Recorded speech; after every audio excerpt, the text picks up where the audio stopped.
Look, we've all been there. You say yes to something, an extra project, a family obligation, a favor for a friend, and the second that word leaves your mouth, your stomach sinks.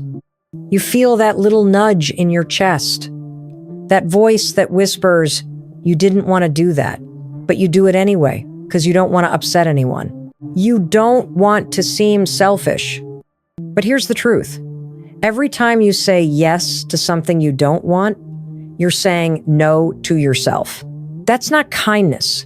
That's self-abandonment. And we've been taught that saying no is rude, that it makes us difficult. But I want you to reframe it. Saying no isn't rejection, it's self-respect. You don't owe anyone your time, your energy, or your peace of mind. You get to choose. Every yes should be a hell yes. If it's not, then it's a no. Period. You don't need a long explanation. No is a complete sentence, and it's one of the most powerful tools you have to protect your energy. Here's what I need you to understand. The people who truly care about you, they want the real you, not the you who says yes out of guilt, not the you who goes along just to avoid conflict. They want the version of you who's honest, who stands up for what they need. And if they don't, that's not your problem. That's their discomfort, not your responsibility. You're not selfish for protecting your peace. You're not mean for setting boundaries. So the next time your gut tightens when someone asks something of you, I want you to pause, take a breath, and ask yourself, do I really want this? If the answer is no, say no. Say it with kindness, say it with clarity, and most of all, say it like your peace depends on it, because it does. Let's talk about something we've all done, and it needs to stop. We brush off the little comments, the eye rolls, the sarcastic digs from people around us. We tell ourselves it's not a big deal, or they didn't mean it like that. But let me be clear. Repeated, low-level disrespect is not just annoying, it's dangerous. Because over time, it conditions you to accept less than you deserve. It teaches your brain to shrink, to stay silent, to tolerate behavior that chips away at your self-worth. Disrespect doesn't always scream. Sometimes it whispers. It shows up in the way someone interrupts you every time you speak. It shows up in the jokes that feel like punches. It shows up when someone dismisses your ideas or rolls their eyes at your dreams. And here's the thing, it's not about them. It's about you. It's about what you allow. You teach people how to treat you by what you tolerate. So if you're sitting there thinking, they don't respect me, ask yourself this. Have I been respecting myself? The moment you allow disrespect to linger, you send a message to them and to yourself that this is okay. And I'm here to tell you, it's not. Whether it's a partner, a boss, a family member, or a so-called friend, you have every right to call it out, not with aggression, but with strength. A simple, direct statement like, I don't appreciate that tone, or that wasn't funny, is enough. You're not starting a war, you're drawing a boundary. And boundaries are not walls, they are doors with locks, and you hold the key. And here's the beautiful part. When you stop tolerating disrespect, you make room for respect. When you raise your standards, the people who belong in your life will rise with you. And the ones who don't, let them go. Because no relationship, no job, no dream is worth trading your dignity for, ever. Let's get one thing straight. You can have excuses, or you can have results, but you can't have both. One of the most unacceptable behaviors we tolerate is making and believing our own excuses. I'm too tired. I don't have time. I'll start tomorrow. These excuses feel comfortable in the moment. They sound reasonable, but they're lies. Lies your brain tells you to keep you safe, small, and stuck. The truth? You're not tired, you're uninspired. You're not out of time, you're out of alignment. Because when something matters enough to you, you make the time, you find the energy, you figure it out. The real issue is not your schedule, it's your priorities. You're putting everyone else's needs ahead of your own. You're choosing comfort over commitment, and that's a recipe for regret. Taking responsibility is not about blaming yourself. It's about claiming your power. It's about looking at your life and saying, if I created this, I can change it. That's not pressure, that's freedom. Because as long as you believe your circumstances control you, you stay stuck. But the moment you realize you control your response, your habits, your choices, you become unstoppable. So the next time you catch yourself making an excuse, stop. Replace it with a decision. Don't say, I can't. Say, I won't. Don't say, I don't have time. Say, it's not a priority right now. Get honest with yourself. Excuses feel safe, but they're costing you your future. Choose ownership. Choose discipline. Choose you. This one hits deep. So many of us have been trained to stay quiet, to suck it up, to smile through the pain. But let me tell you something. Silence is not strength, it's self-betrayal. When something hurts, when something feels wrong, you have to speak. Because pain that isn't expressed becomes pain that is suppressed, and that kind of pain will find a way out, usually in ways you don't expect. Maybe you grew up in a home where feelings weren't talked about. Maybe you learned that being strong meant not crying, not complaining, not speaking up. But strength isn't silence. Strength is honesty. It's vulnerability. It's having the courage to say, this hurt me, or I need help, or this is not okay. The moment you start to voice your truth, even shakily, is the moment you begin to heal. And let's be clear, your feelings are valid. Your needs are valid. You are not too sensitive. You are not dramatic. You are a human being with a nervous system, with memories, with trauma, with dreams. You are allowed to feel deeply. You are allowed to want more. And if someone can't handle your truth, that says everything about them and nothing about you. So speak, not to hurt, not to blame, but to release, to reclaim your space, to protect your peace. The longer you stay silent, the heavier the weight becomes. But when you speak up, when you say what you need to say, the healing begins. And that, my friend, is real strength. Guilt is one of the most manipulative emotions we carry and one of the most toxic.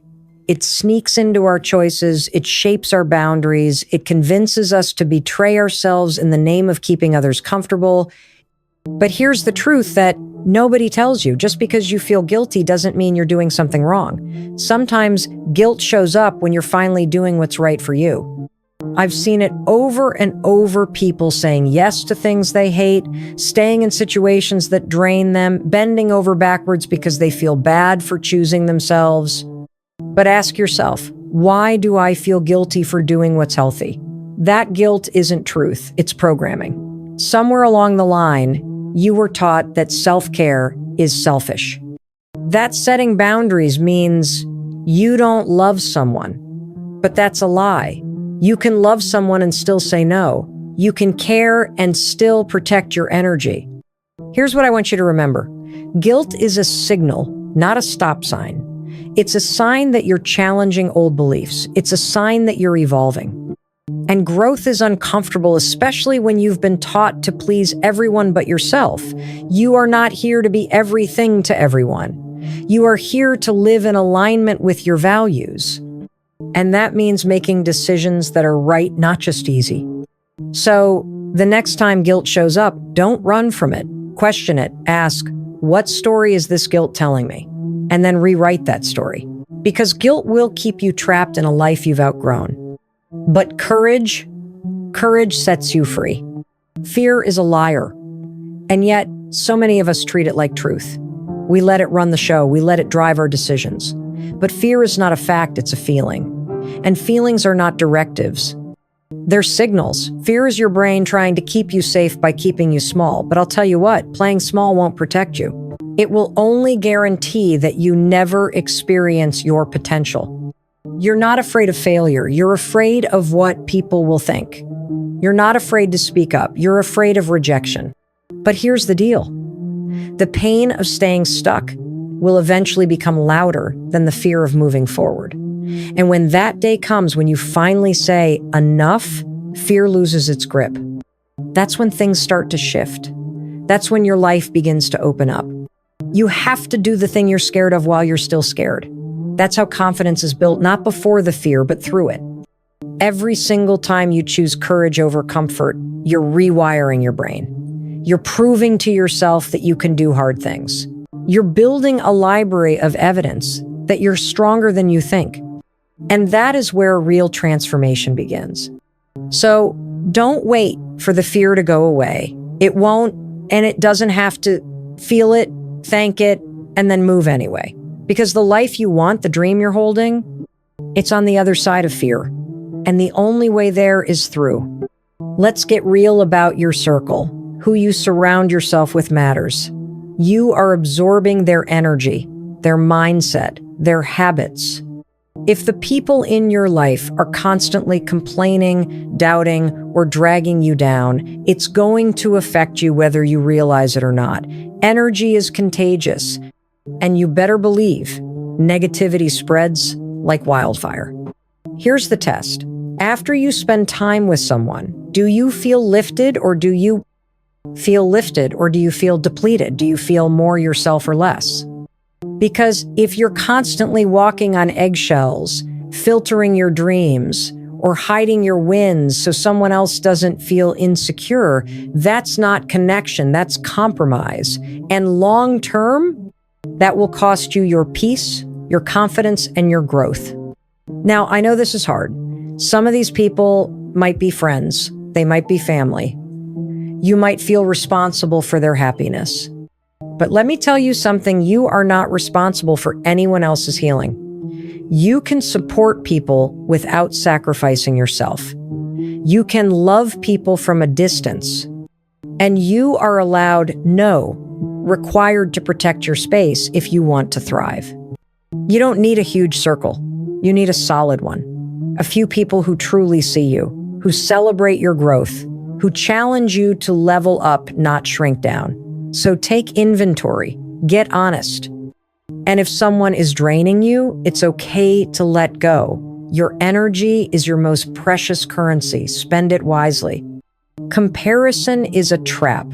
And in the world we live in, where every scroll on your phone shows someone else's highlight reel, it's easy to feel like you're behind, like you're not doing enough, like everyone else has it figured out. But that voice that says, you're not good enough, is not your intuition. It's your insecurity, and it's time to shut it down. Here's the truth. Your journey is yours. You're not supposed to be like anyone else. You're not late. You're not less. You're not broken. You're becoming. Every person you admire, they had their own struggle, their own doubts, their own messy middle. You're seeing the result, not the process, and comparing your behind the scenes to someone else's front stage life, that's not fair to you. You have to anchor into your values, your goals, your growth. Because the only person you should be comparing yourself to is the person you were yesterday. Are you showing up more honestly? Are you pushing your edge a little more? Are you being a little more kind to yourself? That's the measure. Not how many followers you have, not how polished your life looks, but how aligned you are with the person you want to become. So the next time comparison creeps in, stop and reframe. Instead of saying, I'll never be like them, ask, what can I learn from them? Use inspiration, not judgment. Admire without diminishing. And remember, nobody can do you better than you. Let me be blunt. No one is coming to save you. No one is going to walk into your life, hand you a permission slip and say, okay, now you're allowed to go after your dream. If you're waiting for someone to validate your path, you're going to be waiting forever. The permission you're looking for, it has to come from you. We're taught to follow the rules, to stay in line, to wait for the green light. But life doesn't work that way. You have to create your own momentum. You have to be willing to break free from what's expected in order to step into what's possible. The people who change their lives, they don't wait for permission. They decide. You get to choose again at any moment. You can wake up tomorrow and say, this version of me, I'm done with her. We're rewriting the script. You can walk away from what isn't working. You can pivot. You can change direction. You are not stuck. You're just scared. And scared is okay as long as you don't let it decide your future. So stop waiting. Stop overthinking. Stop asking for everyone else's opinion. Start moving. Take the first step, even if it's messy, even if it's imperfect, especially if it's scary. This is your life. You don't need permission. You need decision. This one, it's the root of everything. You cannot pour from an empty cup. You cannot lead, love, or live fully if you are constantly running on fumes. And yet so many of us are doing just that. We're pushing, giving, sacrificing, and completely neglecting our own needs in the process. That is not noble. That is self-destruction in disguise. Taking care of yourself is not a luxury. It's a responsibility. Your sleep matters, your nutrition matters, your peace of mind matters. And when you make yourself a priority, you're not just helping you, you're showing up better for everyone around you.